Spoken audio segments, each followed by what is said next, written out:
नमस्कार दोस्तों। कहानी शुरू करने से पहले मैं आपको ये बताना चाहती हूँ कि अगर आप मोरल एंड मोटिवेशन कहानी सुनना पसंद करते हैं तो आप मेरे दूसरे चैनल एम्पावर द लाइफ पर आ सकते हैं। आपका वहाँ स्वागत है। द गोल्डन स्टोरीज में आपका स्वागत है।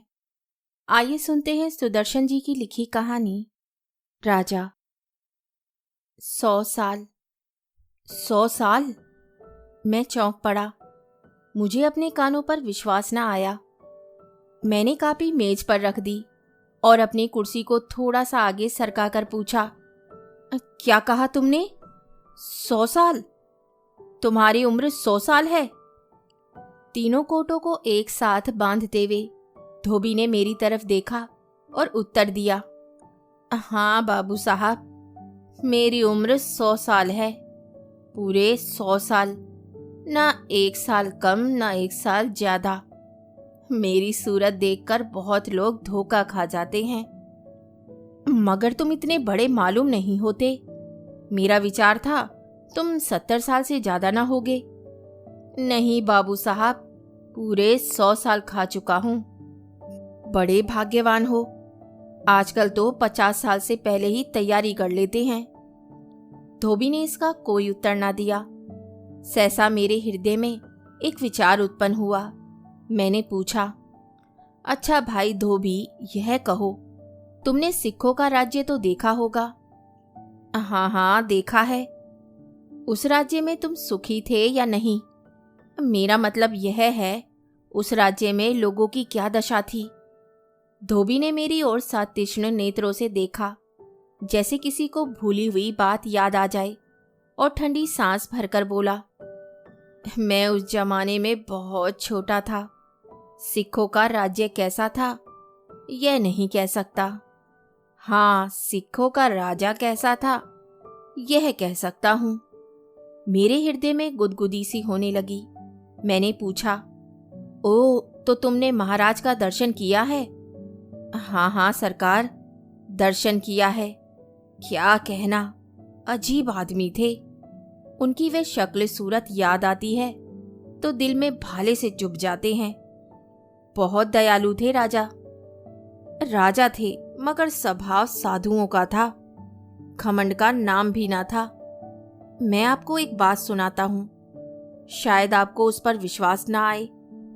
आप कहेंगे, ये कहानी है, मगर यह कहानी नहीं, सच्ची घटना है। इसमें झूठ जरा भी नहीं। इसे सुनकर आप खुश होंगे, आपको अचरज होगा, आप उछल पड़ेंगे। मैं मामूली हिंदी जानता हूँ, पर मैंने बहुत किताबें नहीं पढ़ी। आप रात दिन पढ़ते रहते हैं, परंतु मुझे विश्वास है ऐसी घटना आपने भी कम पढ़ी होगी। मैं धोबी हूँ, मेरा बाप भी धोबी था। हम उन दिनों लाहौर में रहते थे, पर आज का लाहौर वह लाहौर नहीं। हम उस जमाने में जहाँ कपड़े धोया करते थे, वह घाट अब खुश्क हो चुका है। रावी नदी दूर चली गई है और उसके साथ ही वह दिन भी दूर चले गए हैं। भेद केवल यह है कि रावी थोड़ी दूर जाकर नजर आ जाती है, मगर वे जमाना कहीं दिखाई नहीं देता। भगवान जाने कहाँ चला गया है। उस समय मेरी उम्र 7-8 साल की थी, जब चारों तरफ अकाल का शोर मचा। ऐसा अकाल इससे पहले किसी ने ना देखा था। लगातार 2.5 साल वर्षा न हुई। किसान रोते थे। तालाब, नदी, नाले सब सूख गए। पानी सिवाय आंखों के कहीं नजर ना आता था। मुझे वे दिन आज भी कल की तरह याद है, जब हम लंगोटे लगाए, मुंह काले कर बाजारों में डंडे बजाते फिरते कि शायद इसी तरह वर्षा होने लगे, मगर वर्षा ना हुई। लड़कियां गुड़ियां जलाती थीं और उनके सिर पर खड़ी होकर छाती कूटती थीं। पानी बरसाने का यह नुस्खा उस युग में बड़ा कारगर समझा जाता था, लेकिन उस समय इससे भी कुछ ना बना। मुसलमान मस्जिदों में नमाज पढ़ते, हिंदू मंदिरों में पूजा करते, सिख गुरुद्वारे में ग्रंथ साहब का पाठ करते, मगर वर्षा ना होती थी। भगवान कृपा ही ना करता था। दुनिया भूखों मरने लगी। बाजारों में रौनक ना थी, दुकानों पर ग्राहक ना थे, घरों में अनाज ना था। ऐसा मालूम होता था जैसे प्रलय का दिन निकट आ गया है। और सबसे बुरी दशा जाटों की थी। मेरा बाबा कहता था इस समय उनके चेहरे पर खुशी ना थी, आंखों में चमक ना थी, शरीर पर मांस ना था। सबकी आंखें आकाश की ओर लगी रहती थी। मगर वहां दुर्भाग्य की घटाएं थी, पानी की घटाएं ना थी। अनाज रुपए का 20 सेर बिकने लगा। मैंने आश्चर्य से कहा, 20 सेर? जी हाँ, 20 सेर। उस समय यह भी बहुत महंगा था। आजकल रुपए का सेर बिकने लगे तो भी बाबू लोग अनुभव नहीं करते, मगर उस समय ये दशा ना थी। मेरे घर में एक मैं था, एक मेरा बूढ़ा बाबा, एक विधवा माँ, 2 बहनें। इन सब का खर्च 4-5 रुपए मासिक से अधिक ना था। मैंने अधीरतावश बात काटकर पूछा, फिर? हाँ, तो फिर क्या हुआ? अनाज बहुत महंगा हो गया। लोग रोने लगे। अंत में यहाँ तक नौबत आ पहुंची कि हमारे घर में खाने को ना रहा। जेवर बर्तन सब बेचकर खा गई। केवल तन के कपड़े रह गए। सोचने लगे अब क्या होगा। मेरा बाबा, भगवान उसे स्वर्ग में जगा दे, बड़ा हंसमुख मनुष्य था। हर समय फूल की तरह खिला रहता था। प्राय कहा करता था, जो संकट आए हंसकर काटो, रोने से संकट कम नहीं होता, बढ़ता है। मैंने सुना है मेरे बाप के मरने पर उसकी आंख से आंसू की बूंद ना गिरी थी, परंतु इस समय वह भी रोता था। कहता था, कैसी तबाही है, बाल बच्चे मेरे सामने भूखों मरते हैं और मैं कुछ कर नहीं सकता। यहाँ तक कि कई दिन हमने वृक्षों के पत्ते उबाल कर खाए।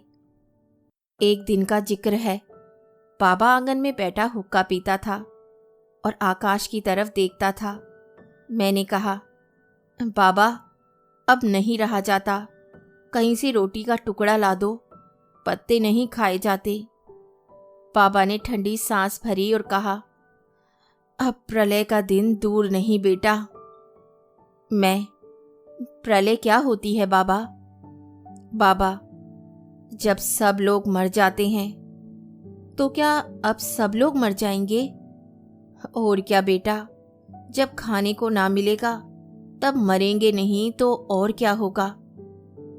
बाबा, मैं तो ना मरूंगा, मुझे कहीं से रोटी मंगवा दो, बहुत भूख लगी है। बाबा की आंखों में आंसू आ गए। भर्राई हुई आवाज से बोला, ऐसा जमाना कभी ना देखा था। तुम वृक्षों के पत्ते से उगता गए हो। गांव के लोग तो मेंढक और चूहे तक खा रहे हैं। ये पेट सब कुछ करा लेता है बेटा, पर ये चीजें बड़ी घृणित हैं। इस समय कौन परवाह करता है भाई? उनका जी कैसे मानता है बाबा? भगवान किसी तरह ये दिन निकाल दे बस। बाबा, मैं क्यों नहीं बरसता? हमारी नीयतें बदल गई हैं बेटा, वरना ऐसा समय कभी ना सुना था। आज हर एक दृष्टि में लाली है, मानो हर आंख में खून है, पानी नहीं। तुम अनजान हो, जाओ कहीं से मांग लाओ, शायद कोई तरस खाकर तुम्हें रोटी का एक टुकड़ा दे दे। तो जाऊं बाबा? बाबा, भगवान अब मौत दे दे। गरीब थे पर किसी के सामने हाथ तो ना फैलाते थे। मैं भूख से मर रहा था, रोटी मांगने को निकल पड़ा। मेरा विचार था अकाल शायद गरीबों के यहाँ ही है, मगर बाहर निकला तो सभी को गरीब पाया। उदास सब थे, खुश कोई भी ना था। मैं बहुत देर तक इधर उधर मांगता फिरा, मगर किसी ने रोटी ना दी। मैं निराश होकर घर को लौटा, पर पांव मन मन भर के भारी हो रहे थे। सहसा एक जगह लोगों का समूह नजर आया। मैं भी भागकर चला गया। देखा सरकारी आदमी मुनादी कर रहा है और लोग उसके गिर्द खड़े हो रहे हैं। मैं चकित रह गया। मैं समझ ना सकता था कि उनके खुश होने का कारण क्या है, मगर थोड़ी देर बाद रहस्य खुल गया। महाराज रणजीत सिंह ने शाही किले में अनाज की कोठरियां खुलवा दी थी और घोषणा कर दी थी कि जिस जिस गरीब को आवश्यकता हो ले जाए, दाम ना लिया जाएगा। लोग महाराज की इस उदारता पर चकित रह गए। कहते थे, ये आदमी नहीं देवता है, देवता। मुसलमान कहते थे कोई ओलिया है। अब खुदा की खलकत भूखों ना मरेगी। खुदा नहीं सुनता, राजा तो सुनता है। खलकत के लिए राजा ही खुदा है। एक आदमी कह रहा था, महाराज ने आदमी बाहर भेजे हैं कि जितना अनाज मिल सके खरीद लाओ। मेरी प्रजा मेरी संतान है, मैं उसे भूखों ना मरने दूंगा। दूसरा आदमी बोला, मगर महाराज पहले क्या सो रहे थे? यह विचार पहले क्यों ना आया, अब क्यों आया है? पहले आदमी ने उत्तर दिया, महाराज सोते नहीं थे, जागते थे। हर समय पूछते रहते थे कि अब अनाज का क्या भाव है, अब लोगों का क्या हाल है। कल तक यही पता था कि अनाज महंगा है। आज समाचार पहुंचा कि बाजार में अनाज का दाना भी नहीं मिलता। महाराज घबरा गए कि क्या होगा। आखिर उन्होंने आदमी बाहर भेज दिए कि जितना अनाज मिल सके खरीद लाओ, मैं लोगों में मुफ्त बांटूंगा। मेरे कोष में रुपया रहे या ना रहे, मगर लोग बच जाएं। एक हिंदू बोला, इन्होंने तो कह दिया कि महाराज क्या पहले सोते थे। यह मालूम नहीं, महाराजाओं को एक की चिंता नहीं होती, सबकी चिंता होती है। दूसरा, भाई मेरा अभिप्राय थोड़े ही था। पहला, एक और बात भी है, महाराज ने बाहर के किलेदारों को भी यही आज्ञा भेजी है। दूसरा, आफरीन है, राजा हो तो ऐसा हो। तीसरा, कोई और होता तो कहता, वर्षा नहीं हुई तो इसमें मेरा क्या दोष है, मेरे राजभवन में तो सब कुछ है। दूसरा, इस समाचार से मरते हुए लोगों में जान पड़ जाएगी। आज शहर की दशा देखना, किसी की आंख में चमक ना थी। ऐसा अंधेर कभी ना हुआ था भाई, पर अब परमेश्वर ने सुन ली। मैं यहाँ से चला तो ऐसा प्रसन्न था जैसे कोई अनमोल चीज पड़ी मिल गई हो। कुछ देर संयम करके मैं धीरे धीरे चला, फिर दौड़ने लगा। डरता था कि ये शुभ समाचार घर में मुझसे पहले ना पहुंच जाए। मैं चाहता था कि घर के लोग ये खबर मुझसे ही सुने। गोली के सादृश्य भागा जाता था, मगर घर के पास पहुंचकर गति कम कर दी और धीरे धीरे घर में दाखिल हुआ। मेरा बाबा उसी तरह सिर झुकाए बैठा था। मेरा हृदय खुशी से धड़कने लगा। वह अभी तक ना जानता था। मुझे खाली हाथ देखकर बाबा ने ठंडी सांस भरी और सिर झुका लिया। मैंने जाकर बाबा का हाथ पकड़ लिया और उसे जोर से घसीटता हुआ बोला, उठो उठो बाबा, चादर लेकर चलो। महाराज ने मुनादी कर दी है, अनाज मुफ्त मिलेगा, मुफ्त। मेरी माँ, मेरी बहनें, मेरा बाबा सब चौंक पड़े। उनको मेरे कहने पर विश्वास ना हुआ। सिर हिलाते थे और कहते थे, बच्चा है, किसी ने मजाक किया होगा, यह सच समझ बैठा है। भला महाराज सारे शहर को अनाज मुफ्त कैसे दे देंगे, बहुत कठिन है। मगर मैंने कहा, मैंने मुनादी अपने कानों से सुनी है बाबा, ये गलत नहीं है। लोग सुनते थे और खुश होते थे। तुम चादर लेकर चलो मेरे साथ। मेरा बाबा चादर लेकर मेरे साथ चला। उसको अभी तक संदेह था कि यह मजाक है, लेकिन बाजार में आकर देखा तो हजारों लोग उधर ही जा रहे थे। अब उसको मेरी बात पर विश्वास हुआ। किले में पहुंचे तो वहां आदमी ही आदमी थे, पर किसी अमीर को अंदर जाने की आज्ञा ना थी। फाटक पर सिपाही खड़े थे। वे जिसके कपड़े सफ़ेद देखते उसे रोक लेते, कहते, यह अनाज गरीबों की सहायता के लिए है। अमीरों के घर तो अब भी भरे हुए हैं, यह गरीबों का लंगर था, अमीरों का भोजना था। मेरी इतनी उम्र हो गई है, मैंने अमीरों के लिए सब दर खुले देखे हैं, उनकी कहीं रोक टोक नहीं होती। पर वहां अमीर खड़े मुंह ताकते थे और उनकी कोई परवाह न करता था। हम गरीब थे, हमें किसी ने नहीं रोका। हम अंदर चले गए। वहां देखा कि सैकड़ों सरकारी आदमी तराजू लिए बैठे हैं और तोल तोल कर 20-20 सेर अनाज सबको देते हैं। लेकिन एक घर में एक ही आदमी को देते, दूसरे को लौटा देते थे। लोग बहुत थे, आगे बढ़ना आसान ना था। मैं छोटा था, मेरा बाबा बूढ़ा था और हमारे साथ कोई जवान आदमी ना था। हमने कई आदमियों से मिन्नत की कि हमें भी अनाज दिलवा दो, मगर उस आपाधापी के समय किसी की कौन सुनता है। मेरे बाबा ने 2 बार आगे बढ़ने का प्रयत्न किया, मगर दोनों बार धक्के खाकर बाहर आ गया। तब मैं और मेरा बाबा दोनों एक तरफ खड़े हो गए और अपनी विवशता पर कुढ़ने लगे। संध्या के समय जब अंधेरा हो गया, तब शंख के बजने की आवाज़ सुनाई दी। इनके साथ ही अनाज देने वालों ने अनाज देना बंद कर दिया। हुक्म हुआ, बाकी लोग कल आकर ले जाएं, लेकिन अगर कोई दोबारा आ गया तो उसकी खैर नहीं, महाराज खाल उतरवा लेंगे। लोग निराश हो गए, पर क्या करते। धीरे धीरे सारा आंगन खाली हो गया। हम कैसे चले जाते? कई दिन से भूखे मर रहे थे। दोनों रोने लगे। बाबा बोला, बेटा, हम कैसे अभागे हैं, नदी के किनारे आकर भी प्यासे लौट रहे हैं। जो भाग्यवान थे वे झोलियां भर भर के ले गए। हम खड़े देखते रहे, अब खाली हाथ लौट जाएंगे। मैं, बाबा उनसे कहो हमें दे दे, हम बहुत भूखे हैं। बाबा, कौन? चलो घर चलें, अनाज ना मिलेगा, गालियां मिलेंगी। तुम कहो तो सही। बेटा, तुम कैसी बातें करते हो, ये लोग अब ना देंगे, कल फिर आना पड़ेगा। तो आज क्या खाएंगे? गरीबों के लिए गम के सिवा और क्या है। आज की रात और सब्र करो। बाबा, मैं तो ना जाऊंगा, कहो शायद दे दें। तुम पागल हो क्या? मैं भी तुम्हारे साथ पागल हो जाऊं?